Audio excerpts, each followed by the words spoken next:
Salut! Je voulais vous faire un petit vidéo sur la sableuse flex. J'ai dit que je ferais une vidéo quand je l'aurai un peu plus utilisée. Je ne ferai pas une vidéo complet parce que je vais essayer de faire une vidéo mieux organisée. Puis je veux la comparer directement avec la Porter Cable. Fait que ma prochaine job, je vais sabler, je vais avoir les deux. Je vais vraiment pouvoir vous montrer la différence entre les deux live. Je voulais juste faire une vidéo pour vous montrer comment est-ce qu'elle travaille parce que je commence pas mal à avoir fait le tour là, pour l'améliorer. Puis pour vrai, j'ai des super bons résultats avec. Originalement, la Flex, ça vient avec un foam qui ressemble à ça. Il y a comme une petite groove dedans pour la plaque parce que ça tient pareil comme la Porter Cable. C'est un gros washer avec une noix. Qu'est-ce que j'ai fait moi? Parce que le plateau est en plastique sur celle-là comparé au plateau en fibre de la Porter Cable qui est tout le temps tout croche. Mais le plateau sur la Flex, si tu vois le fond, ici, il y a comme une courbe. Ça, c'est moi qui l'ai fait, la courbe. Parce que le plateau, il y a déjà une courbe dedans, vers l'extérieur. Ça, je comprends pas pourquoi ils ont fait ça de même, parce que, tu sais, la courbe vers l'extérieur, c'est qu'est-ce que tu veux pas, justement, pour pas sabler juste avec ton edge, puis graffiner tes murs, tes plafonds, faire des ronds. Fait que moi, au début, je l'avais coupé en angle, puis ça marchait pas assez. Finalement, un truc que j'ai fait, j'ai pris le foam. Ça, vous pouvez faire ça avec la Porter Cable aussi, là, si vous voulez que ça sorte moins par les bords, plus au centre, c'est le même truc, OK? Tu prends ton foam, tu le mets sur ta sableuse à l'envers, tu mets la noix, tu t'arranges pour le centrer vraiment le mieux possible, OK? Là, tu pars ta sableuse, tu prends une éponge la plus rough possible, j'en ai 60 ici. Fait que pendant que ta sableuse elle tourne, tu viens appliquer ton éponge pour donner une forme à ton fond, pour lui donner une forme arrondie, genre à l'envers, pour qu'il travaille plus vers l'extérieur que vers l'intérieur, excusez, que vers l'extérieur. Ça, c'est le fond original qui vient avec. Ça, c'est le papier sablé qui vient avec. C'est du Joest Super Pad. C'est comme, ça ressemble, Marie Sainte-Hélène, elle me disait que ça ressemblait à du Richard. C'est vrai, ça ressemble à du Richard. C'est comme papier jaune avec des trous. Puis il y a comme une espèce de petit backing en. C'est pas de la mousse, c'est comme on dirait du polyester, de la petite fibre de polyester. Pour vrai, c'est un papier qui va vraiment, vraiment, vraiment bien. Mon frère utilise ça. J'ai contracteurs qui utilisent ça aussi. Puis ils sont vendus à ça. Le problème, c'est qu'il est dur à trouver parce qu'ils n'ont pas chez Sainte-Hélène. Puis il est vraiment cher, c'est à peu près 3 piastres la feuille. Moi, d'habitude, je travaille avec ce que tout le monde travaille. Du CRX jaune ordinaire, 120 ou 180. Fait que, qu'est-ce que j'ai fait? J'ai pris un foam Norton pour la Porter Cable, qui originalement est comme trop épais pour cette sableuse-là, particulièrement avec ce type de papier sablé-là. Fait que j'ai fait le même truc, je l'ai mis à l'envers, je l'ai formé avec une éponge jusqu'à temps que j'ai l'épaisseur désirée, parce que idéalement, tu veux que ton foam arrive flush avec tes poils de sableuse ou légèrement un petit peu en retrait. Pour que quand tu sables tes poils de sableuse, ils arrivent flush avec ton mur pour que tu aies la meilleure succion possible. Fait que, tu sais, des fois, avec ton papier, là, dans le fond, tu veux que ton fond devienne flush pour qu'avec ton papier, ça soit juste un petit peu plus haut. Parce que tu ne veux pas que tes poils accotent trop sur ton mur parce que, ta sableuse va avoir tendance à coller. Ou elle va devenir vraiment dure à pousser, puis là, ben, tu vas t'éreinter après, ce qui n'est pas vraiment mieux. À part de ça, c'est tout. Là, je l'essaye avec le pad Norton puis du 180 CRX. Puis pour vrai, là, ça fait vraiment une super belle job.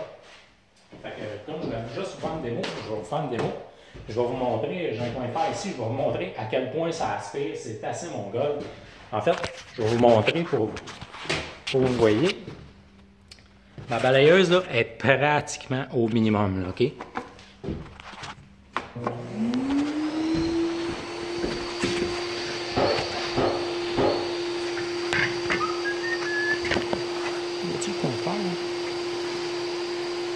OK.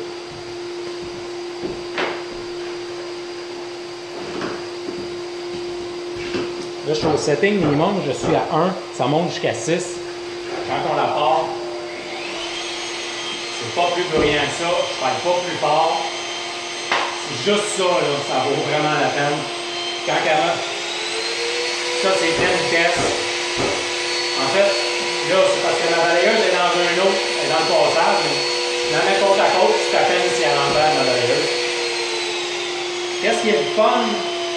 Le tube balayeuse qui sort ici au lieu de au bout, ça a l'air d'être gossant, mais en réalité, il tombe toujours à côté de ta main.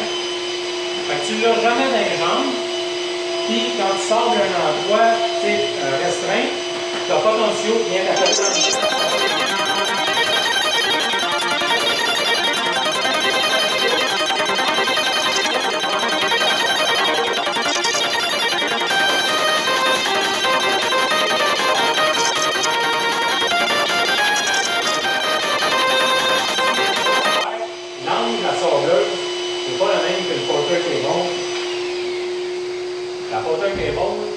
l'angle est beaucoup plus comme ça. Il faut vraiment que tu sors, tu sais, de l'expliquer dans l'autre vidéo que j'ai faite. Il faut que tu sors vraiment en haut. La flex, l'angle est beaucoup plus ouvert. Tu as bien moins besoin, tu sais, pour avoir l'angle naturel de la sableuse, tu n'as pas besoin d'être comme ça, il faut que tu sois comme ça. C'est bien plus facile à faire et moins à peu bras. L'affaire, quand tu sors sur un mur, c'est la même chose. Porter cable, là, pour pas que ça gruge, il faut que tu sois proche du mur. Des fois, c'est fatigant. La flex, ça, c'est son angle naturel. Ouais. C'est bien plus agréable à utiliser. Là, je vais aller voir ici. Ça filme encore. Ok, ça filme encore. Parce que je veux mettre. Fait que c'est ça, pour vrai, là.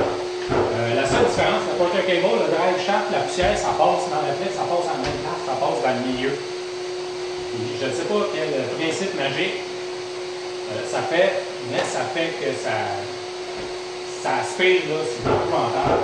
Je vais vous montrer.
Ici.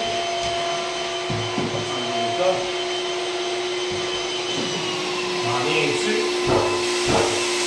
Même si je dépasse, il y a à peu près rien qui sort. Rien. Je peux pas aller de l'autre côté. Vous voyez là. C'est vraiment là. C'est incroyable comment ça fait.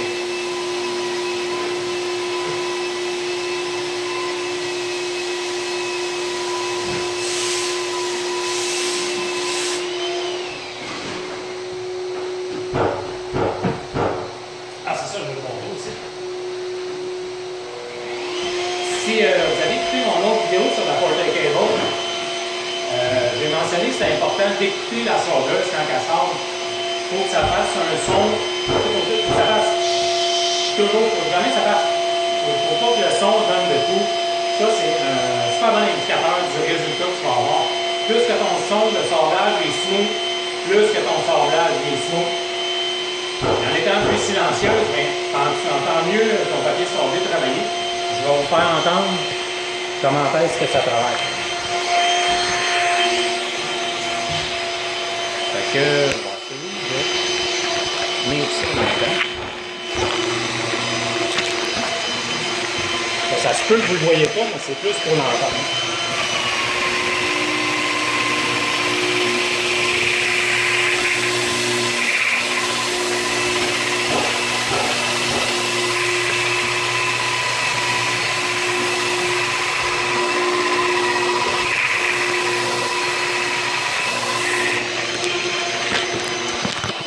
En tout cas, je ne sais pas si ça l'a entendu. Je le verrai, mais que j'édite les vidéos. Et même je le réécoute. Fait que c'est ça, c'est la petite démo de la Flex. Vraiment là, une super belle sableuse. Elle m'est revenue à 1000$. Ouais, je pense qu'il est de même. En tout cas, elle m'est revenue à 1000$ livrée, taxe incluse. Le seul désavantage que je peux voir pour l'instant, vu que je l'ai commandé sur CSR, parce qu'ils l'ont pas ailleurs, c'est d'essayer d'avoir des morceaux.